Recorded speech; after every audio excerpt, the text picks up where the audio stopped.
deliver her address. Ladies and gentlemen, Be quiet, please. Be quiet. gusto niyo bang tutuloy ang programa? Then huminahon po ang lahat ng mga nagmamahal Yung dito kay sa VP harapan, move po tayo. Inday Sara. Move po tayo Come sa down. harapan. Alright? Backward, konti. Backward. Lahat po magkakaroon ng opportunity. Ladies and gents, Move back po muna. Move back. Tayo.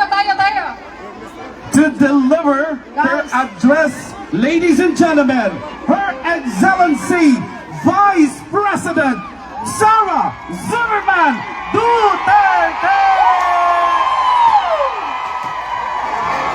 Ibaba mo. Hindi. Hindi, baka matumba yan, mahina yan. Yan na lang, yan oh. Mahina, plastic yan. Mahina.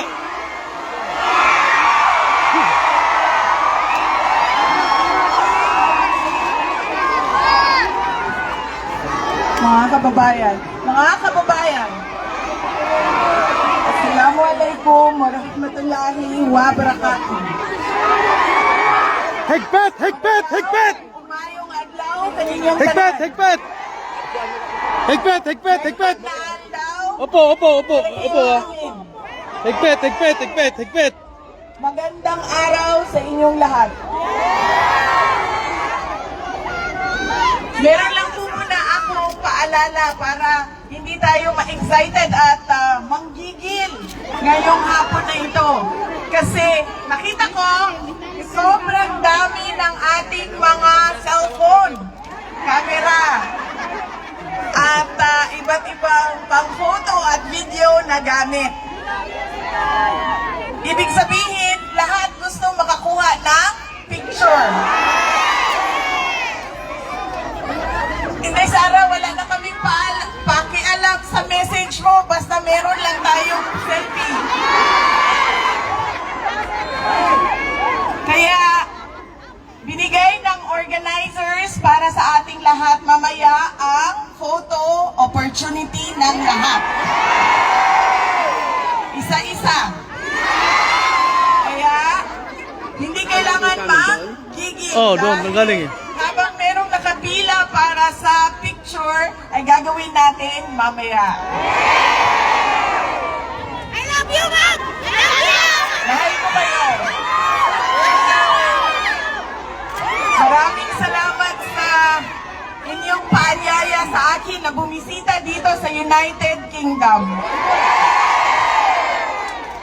Ang susunod ko po ay yung munang ating pagdarasal at pakikiramay sa lahat ng mga kababayan natin doon sa Pilipinas na dumadaan sa hirap, may sakit, at mga biktima ng iba't ibang kalamidad na dumadaan taon-taon sa ating bayan. Tayo ay nakikiramay sa kanila at kailangan ipaabot natin ang ating moral support, kundi man financial support sa lahat ng mga biktima ng sakuna sa ating bayan.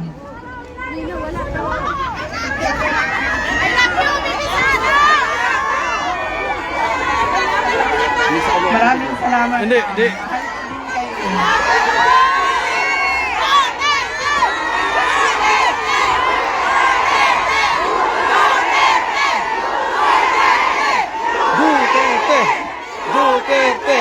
Duterte! Unahin ko, mga pagpapasalamat. Una, ang pagpapasalamat natin sa Diyos. Kay Allah, para Pakishare sa na lang, araw mga na kalodi. ito, Pakishare. na ibinigay niya sa atin para magtipon-tipon. Malayo man tayo sa ating bayan. Ang iba sa atin hindi na nakauwi ng Pilipinas. Pero binigay niya sa atin ngayon ang araw na ito para ang mga Pilipino magsama-sama at ipakita natin ang ating galit sa nangyayari sa ating bayan ngayon.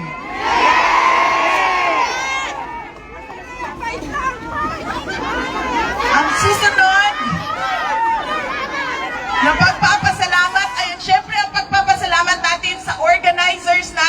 sa mga volunteers natin.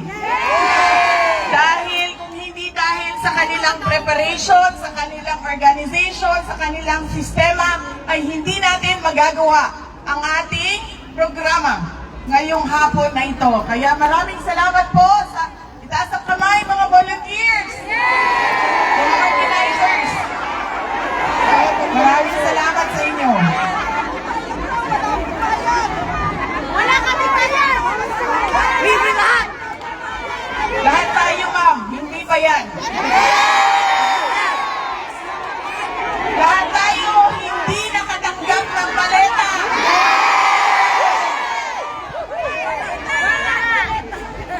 Nagpapasalamat tayo, syempre, sa local government unit ng London at sa UK government dahil pinayagan nila tayo na magtipon-tipon ngayong hapon na ito. Ang susunod na pagpapasalamat ay mula sa akin para sa inyong lahat. Marami ang nagbiyahe sa iba't iba at malalayong lugar ng United Kingdom. Maraming salamat. 4 na oras, 5 oras, 6 na oras na pagbabiyahe para lang makaabot dito ngayon. Meron ang nawala sa trabaho, nag-undertime, nag-absent, nawala ng trabaho dahil hindi pumasok, hindi na natuloy ang biyahe, hindi na natuloy ang lakad dahil ibinigay ninyo ang oras ninyo para sa ating pagtitipon ngayong araw na ito. Maraming salamat sa inyong lahat.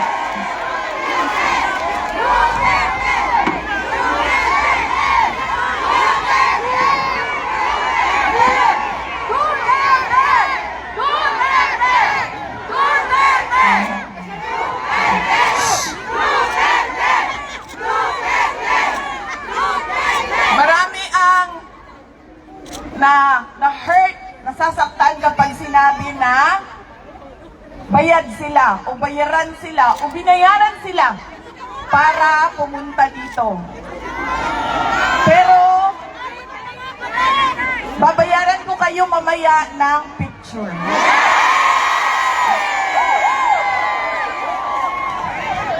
Yung picture na yan, walang priceless yan. Priceless. Ang susunod na pagpapasalamat ay mula po sa akin at sa aking mga kasamahan sa Office of the Vice President sa inyong patuloy na pagtitiwala at suporta sa amin. Kahit na hirap yung opisina namin at maraming batikos at paninira sa OVP. Mula sa aming lahat, maraming salamat sa inyong mga kababayan namin.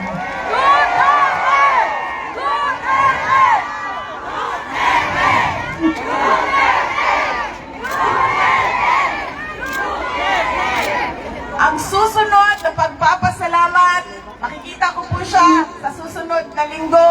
Mahal nating lahat at inaantay natin lahat ang kanyang paglabas at pag-uwi sa Pilipinas.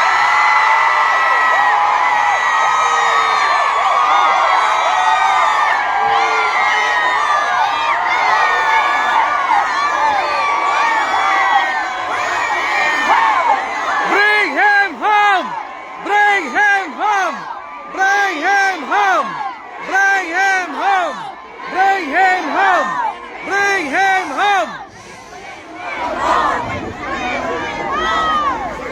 Ang kinidnap ng gobyerno sa sarili niyang bayan. Lagi kapag kami ay nag-uusap, sinasabi niya na ipaabot sa inyong lahat ang kanyang pagpapasalamat, lalong-lalo na sa dasal ninyo na siya ay makabalik sa ating bayan. At ang kanyang pagpapasalamat sa patuloy ninyo na suporta sa kanya kahit hindi na siya Pangulo ng ating bayan. Dahil siya ang parating Pangulo ng ating mga puso. Pinapaabot niya lagi. Yes, ma'am. Hindi natin makakalimutan ang kanyang sakripisyo na ginawa para sa ating bayan. Pinapaabot niya ang pasalamat sa inyong lahat. Ang susunod na pagpapasalamat gikan sa amo ang pamilya. Ang pamilya Duterte. Dako kayo mi ugutang nga kabubuton kaninyong tanan mga kaigsuunan namo sa higayon na ginahatag ninyo kanamo nga makaserbisyo sa ato ang nasod. Napakalaki ng utang na loob namin sa inyo mga kababayan sa pagkakataon na ibinibigay ninyo sa amin na makapaglingkod sa ating bayan. Alam ninyo, ang lakas ng pamilya namin hindi galing sa posisyon namin Oh, doon sa kayo sa syudad ano, ng Davao. pumasok na kayo. Dahil sobrang Pumasok na kayo. dami Atras, sa atras, ating mga Pilipino ang mayroong iba't ibang posisyon. Barangay Kapitan, Purok Chairman, Konsehal, mga buhaya, Mayor, Governor. Sobrang dami ng mayroong posisyon. Hindi galing sa apelido. Dahil lahat naman tayo may pangalan, may apelido. Ang totoong lakas namin ay galing sa inyo. Nakikita ninyo ito? Ang pagtitipon natin ngayong hapon na ito ang lakas ng aming pamilya. Kaya nagpapasalamat kami sa inyong lahat dahil hindi ninyo kami iniiwan. Noong hindi pa Pangulo si President Duterte, nandiyan na yung suporta ninyo. Nung naging Pangulo siya, buong-buo ang suporta ng taong bayan. At ngayon, na walang-wala yung pamilya namin, ay nandyan pa rin kayo, mga kababayan namin. Maraming salamat sa inyong lahat. Daghang salamat kaninyong tanan. Then have a ladies and gentlemen, the 15th Vice President of the Republic of the Philippines. Sir, pagpapasalamat pa lang, sugod pa lang to.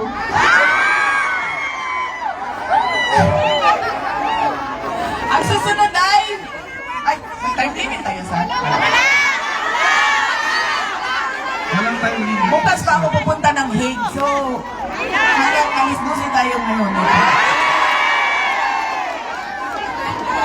Ang susunod na pag-uusapan natin ay ang pagmumukha ng isang adik.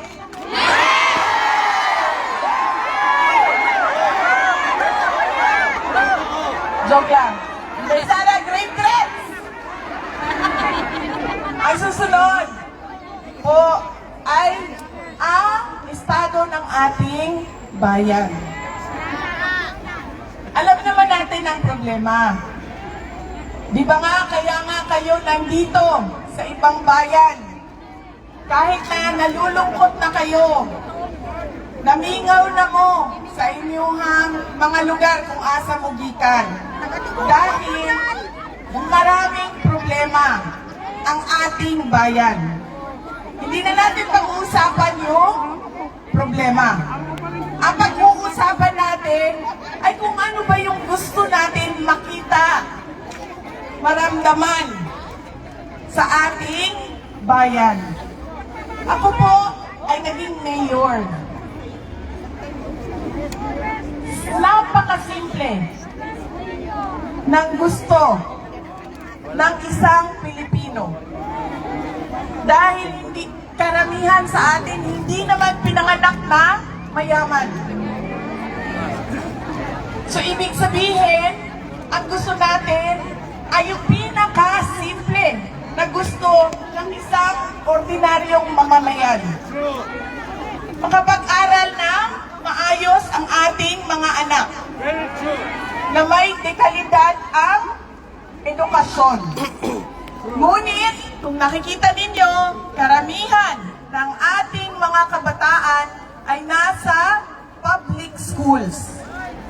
Pero, ang antas ng kalidad ng ating mga paaralan at edukasyon ay kulang na kulang. Paano natin nalalaman yon? Dahil nakikita natin yung